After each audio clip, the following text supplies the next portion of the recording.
Hey everyone, Austin here again with another Let's Play video. Today it's going to be Chip 'n Dale Rescue Rangers, a Capcom-developed video game for the NES based on the Disney cartoon series of the same name.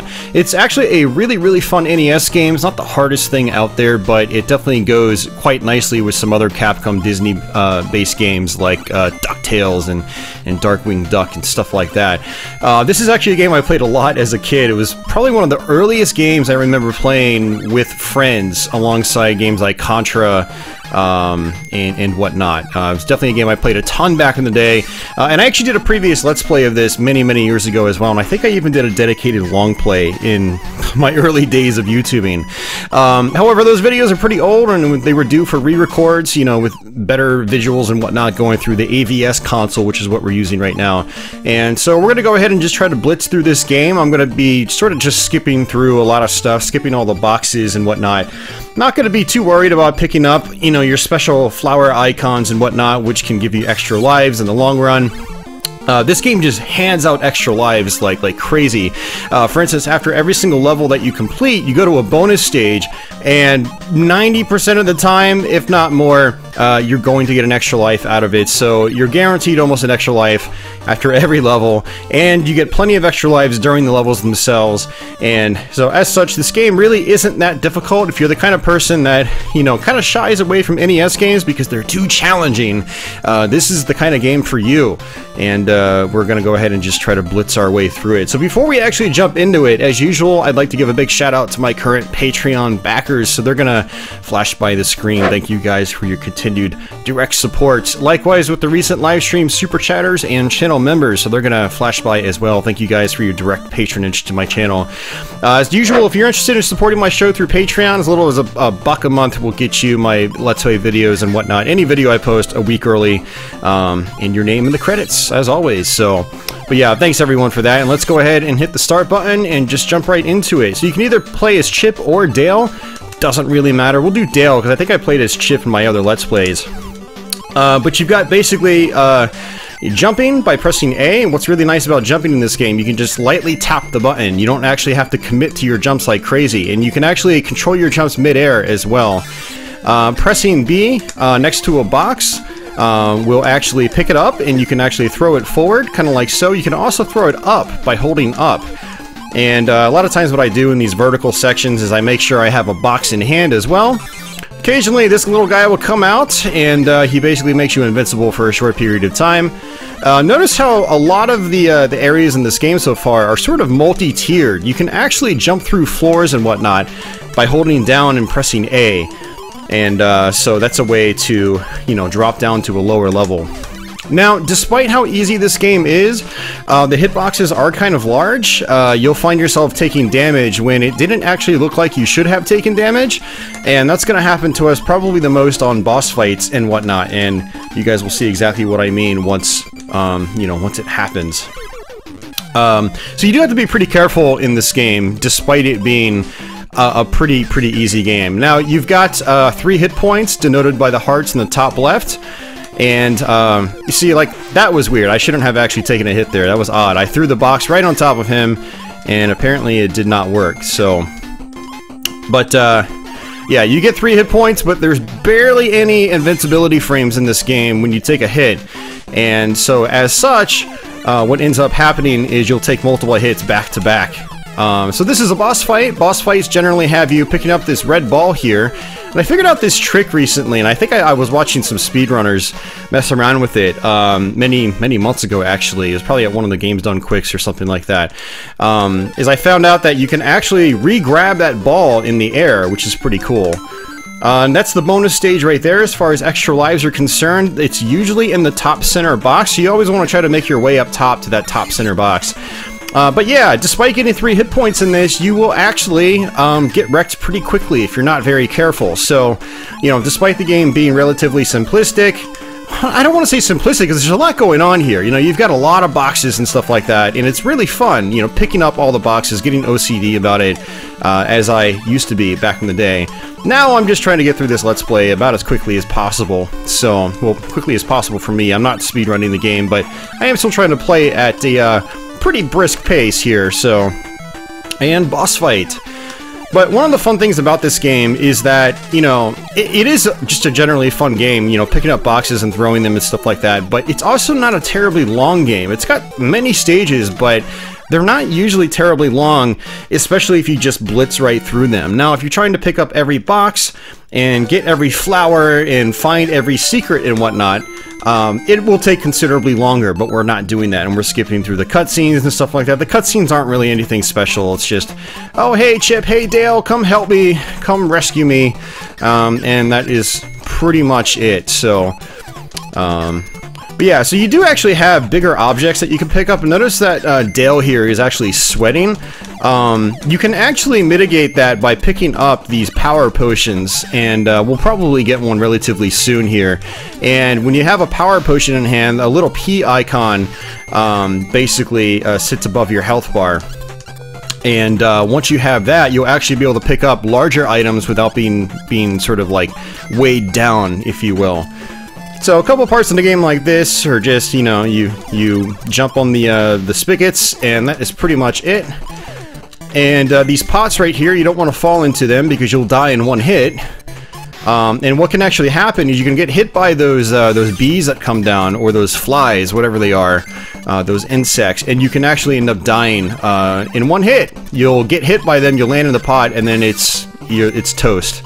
So we just got the power potion, as I'm going to call it. I don't actually know what the real name is for the potion. I don't usually get too involved with, you know, the namings of my power-ups and whatnot. I see a P icon, I know what it does, and that's pretty much good enough for me. So this boss can actually be kind of tricky, believe it or not. It's sort of random as to where he comes out on the screen. Sometimes he'll actually come out and it's straight at the bottom, and so you don't really want to be hugging any of the sides of the screens on this boss fight. You can also throw the ball horizontally, and if you do it just right, you'll hit the ball. You'll hit the boss once, and then the ball will come back. It'll bounce back, and you'll hit him again. Sort of like a 2-for-1 deal there. And down to path C. I am going to play through all the levels in this game, so while I'm trying to play through these levels relatively quickly, you know, we are going to still see every single level in the game. So, you know, you get these flower icons here. They're pretty much littered all over the place. And, if you get, I don't remember the exact number, but basically if you get a certain number of them, it's probably either 50 or 100 or something like that, you'll get an extra life. Actually, a sort of a glowing star will appear, and those are extra life stars. And also, if you pick up 10 regular stars that aren't flashing, you'll get an extra life for that as well. Now, this part actually sort of, you see, there we go, flashing star, extra life. So this part actually sort of takes me back, because I originally, when I was getting ready to do this Let's Play, I wanted to try to do a challenge run, kind of like I've been doing with Castlevania and Ninja Gaiden and stuff like that. I wanted to originally try to do a pacifist run in this game, so pretty much just dodge everything, jump over everything, dodge everything. But on this level, it was impossible to do that. I had to attack those kangaroo guys. You can't jump over them. If you try to jump over them, you will take a hit, because the hitboxes are so large. So I pretty much gave up on doing a sort of a pacifist challenge run, which would have made things a lot more interesting, and it would have made it a lot more interesting for me to play, because again, this is a game I've been playing since I was like probably 5 or 6 years old, most likely. It was one of the earlier NES games I ever had, and loved it back in the day, played it a lot. So it is a game that, even though I don't go back to it all the time, I'm very familiar with it, and thus it's still, to this day, very easy for me. But being able to do a pacifist run would have made things a lot more interesting, not just for me, but I think for also you guys as well. So, but unfortunately I couldn't do it, because there were parts where I absolutely had to attack. It was just mandatory. So you've got these rabbits here. I like to just sort of like throw these boxes as I push the screen over, and they'll smack the rabbits right in the head as they appear. And as you get close to the rabbits, you can actually scare them away. So these switches here, you need to actually hit them with the boxes. It basically makes these balls stop dropping. And for these guys right here, you can just sit right in front of them. And on this part, you just want to hold right and just keep moving. Otherwise, you'll get hit by the falling blocks there. And these guys, as you can see, you can just throw a box at them. And these guys, you can just stop and wait. And let's go ahead and not do that. I kind of messed up there. Not a big deal. Yeah, notice how, like, with the big apple there, I wasn't forced to do a baby jump, because it wasn't weighing me down, which was quite nice. So, and I really like being able to grab the red ball up in the air. The timing is somewhat tight on it. Otherwise, you'll get knocked out and you'll become dizzy. So the timing is a little strict on it, but once you get it down, it's really satisfying to do. It's something I never knew about as a kid. And so it's one of the things that makes this game a little more interesting for someone like me to play. So, alright, so this is one of the first, I'd say, yeah, well, I don't want to say one of the first, because the level with all the kangaroos can be pretty tricky if you're just trying to bolt right through it. But this is one of the more difficult levels in the game, I'd say, because there's a platforming section near the end that can actually be kind of nasty. And we're just going to take our time here. These eagle guys, they basically have a tendency of requiring 2 hits. What's interesting about big enemies in this game that normally require 2 hits is sometimes you'll kill them in 1 hit. And I don't know how that works. I don't know if it's just a glitch in the game or something like that. Oops! I got a little too slick there. So...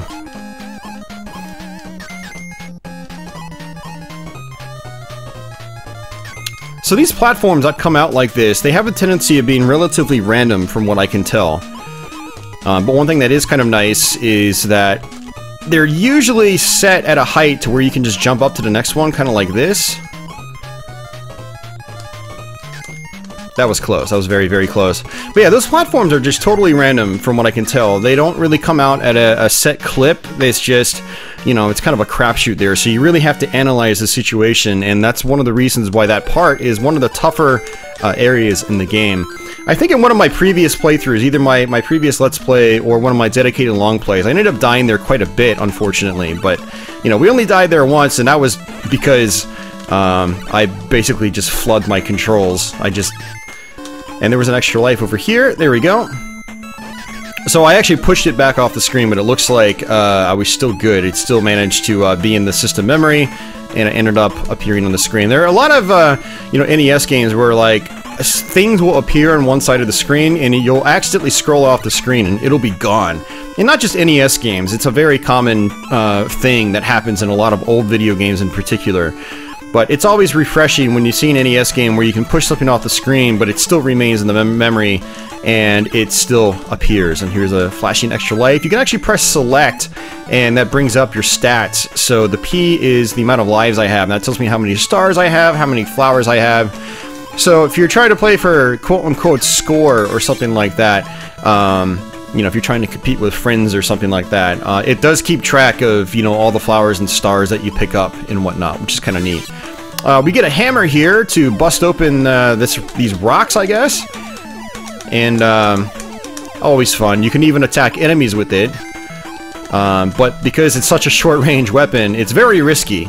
But it is fun to actually try to attack enemies with it. You can press up and B to drop it, just like you were throwing a box or something like that. And for this part, I'm just going to go ahead and jump over this guy. A couple stars right there, don't really care about them. Got a box, just want to destroy these insects. And there's yet another extra life. And boss time. This is actually one of the trickier bosses in the game because he throws a ton of projectiles out. And I actually, in my practice sessions, I ended up dying to this guy a bunch of times just because you can see how the projectiles can get quite overwhelming. Which is definitely a stark contrast to the rest of the bosses in the game. Very few bosses have that many projectiles, or even close to it. So, you know, despite how easy this game is, quote-unquote easy, there is still risk in the game. You do still have to be careful, otherwise you will just get, you'll get wrecked very, very quickly. And on this part, you've got a bunch of alligators. They start appearing over the next couple of stages. And they have a tendency of shooting out their hats. I think, do they throw their hats? Or do they just shoot bullets at you? I don't know, but basically they shoot a projectile and you have to watch out for that. So that can appear very quickly. It looks like they haven't done it yet. I wonder if that's something that only happens on the final stage. I guess we'll find out. So. And I'm just sort of taking my time, jumping over them. You've got these sort of football charging guys that come at you. They're actually really easy to deal with. Just one-hit kills in these guys. Now, if they were two-hit kills, that'd be pretty problematic, but they're not. They're actually pretty easy to deal with. The last level in the game, though, has some pretty nasty enemies. They all take multiple hits. Well, not all of them, but the big enemies take multiple hits, and you've got to deal with multiples of them back to back, which could be a little aggravating. So now, notice that you also have acorns that you can pick up. You basically have two different types. You have, I think the non-flashing ones will give you 1 hit point back, and then the flashing ones will give you all of your hit points back. So that's just something to note as well in the game. And I just took a hit there, but, you know, with these silver blocks, you can actually, you know, drop them and use them as platforms to get up higher. And what I ended up used to, you know, what I used to do as a kid was I would basically stack them in a way to where, like, they would make my platforming a little bit easier, kind of like this. But I realize now as an adult, it's really unnecessary. So this boss is actually kind of tricky, not necessarily because the boss itself is really that hard, but the spikes on the ground have super large hitboxes, and you'll get hit by them without even actually touching them. Like, if you get a little too close to them, and there's still a visible gap between you and the spike, you'll still actually probably take a hit. So it's best just to stay away from them and just play that boss really safe. If you're trying to do like a 1 life clear or something like that, then there are a couple points in the game like that where you want to be really, really careful. Unfortunately, we missed our opportunity at a 1 life clear, so that's not going to happen. I wasn't really planning on it, but it's one of those things that could have been nice to have on video just because. So I've never actually tried intentionally going for something like a 1 life clear in a game like this. It's just always a game I've played relatively casually because it's a simple game. You know, I keep using the word simple. It's actually not that simple because, you know, there are lots of boxes to pick up and there are different patterns to follow with the enemies and stuff like that. I just mean it's kind of easy. It's kind of casual in that it's just a smooth playthrough. It's never given me trouble even as like a 5 or 6 year old kid. I don't even think I've ever gotten a full game over in this game, to be honest with you. I don't think it has ever happened in my entire life, which is saying a lot, because I've gamed over in probably most NES games I've played that allow me to. Even the original Super Mario Brothers, so back in the day. But it's just a relaxing playthrough, so I've never really tried taking it that seriously as far as like doing 1 life clears and things like that. And I mean, just look how quickly I'm just bolting through this. It's not really that challenging. But it's still a really fun game. It's a good-looking game. It's got some good music. It's, again, 2 players at the same time, which not many NES games were 2 players at the same time, especially not many NES games that ran as smoothly as this one does. It's a very fluid game. It very rarely ever slows down or anything like that. And what's fun about 2-player mode as well, you can actually throw boxes at each other, and you'll make your comrade dizzy. So there is friendly fire, basically, that you have to watch out for. Also, you can pick each other up. So if you're playing with, like, your little brother or something, and he's terrible at video games, you can pick him up to help him through, like, the more difficult parts in the game, which is always a fun thing. So these guys right here, you basically have to shoot them in the legs, otherwise they eat your boxes and they throw them right back at you, so you have to watch out for that. And these fans are basically blowing you in the direction that they're facing. So, pretty simple mechanic here. Just continue to hold right until you get close to them, and then you'll basically just start running like normal again.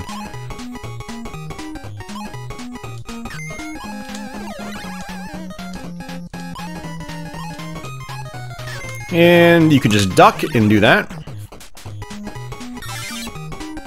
And there we go. On to the next section. So the next level in the game is actually going to be our final stage, believe it or not. We're actually already pretty much at the end of the game. Again, if you're not picking up every box and you're not trying to get every flower and every star and whatnot, it's a pretty short game. It doesn't require that much of a time commitment, which is kind of nice, actually. And so for this guy right here, he likes to split apart, and then I like to shoot the ball right back up, because he seems to always run to the right when he does that. So just straight up, just kind of like that, and then straight up again. Yeah, so every time he splits apart and he reforms in the middle, he always moves right. So if you're trying to kill him quickly, that is a good strategy to go by. How many lives do we have? 18 lives! 18! Chip and Dale, I haven't even been trying, and you're feeding me extra lives like it's Christmas or something. But okay, this is probably the toughest level in the game, but we'll just try our best here. There are still a couple of parts later on in the game that I do still have some trouble with, or later on in, not really in the game, but in this level. But we'll see how we do there. We'll see how we fare. Alright, so we're scrolling left now. Not a whole lot of parts in this game that make you scroll left, so they kind of throw you for a loop there, which is kind of cool. But yeah, these weasel guys with the plunger guns, they're actually really tough to deal with, because the second they appear on the screen, they start shooting at you. And they also take 2 hits, although there are a couple of points where I've killed them in 1 hit. Yeah, see, there we go. The alligators are throwing their hats now. They're throwing their hats into the ring.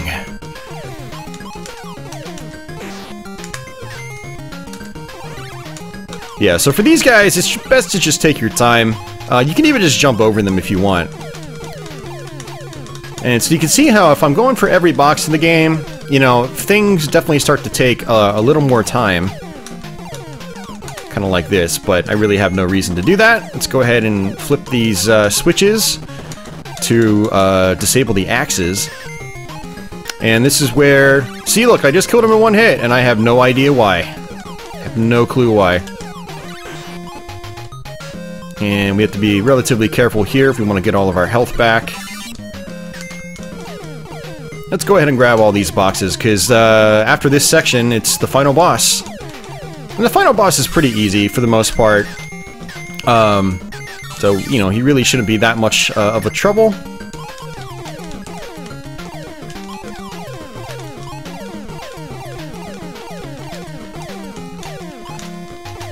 And that's it. So no extra health or anything like that. And let's go ahead and take a death. Why not? It's not like we don't have 18 lives left. So what I found out about this boss is that the projectile patterns depend on like the way his cigar is facing. So if you sort of sit in this position, the cigar won't generally move. But look at those hitboxes, man. See, that was a legit hit, but the first 2 hits were not legitimate at all. So, just the hitboxes in this game are very nasty, so it's not really the kind of game that's like great for like, you know, little fine-tuned dodging motions kind of like this. And that was a pretty embarrassing fight. It was actually really, really easy, but I just kept taking a hit. I'm gonna blame the hitboxes on that one, but who cares? We had still like 17 or 16 lives left over afterwards, so... But that is Chip and Dale Rescue Rangers, guys. It's, like I said, it's a fun game. If you've never played it before, which I'm sure most of you guys following my channel probably have played it, because we cover a lot of NES content here. A lot of you guys grew up with the NES, and, you know, it's one of those games that was pretty popular, you know, when I was a kid. And for good reason. It's a really fun game. Yeah, it was based on a popular cartoon at the time, but it is fun. It's 2 players at the same time, good graphics, good music. Always a good time to go back to, even though it's not the most challenging thing out there. It's no Ninja Gaiden, it's no Castlevania in that regard, but that's, I think, one of the appealing things about the game. Not every game has to be up to that difficulty, and not every game has to require that level of patience and dedication, but it can still be fun, it can still be good, and that is Chip and Dale, so...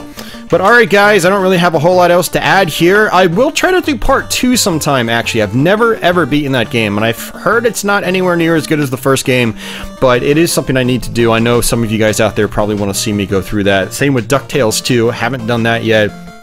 We'll try to get to both sometime in the near future, so... But yeah, that's pretty much it. If you're new to my channel, consider subscribing. I've got a lot of Let's Plays out there, and many more to come. For everyone already subbed, thanks for your continued support. Thanks to all the Patreon backers and Super Chatters and channel members once again. If you enjoy the video, give it a thumbs up, or if you hate everything about life, feel free to give it a thumbs down. Either way is good with me. And until the next one, guys, take it easy.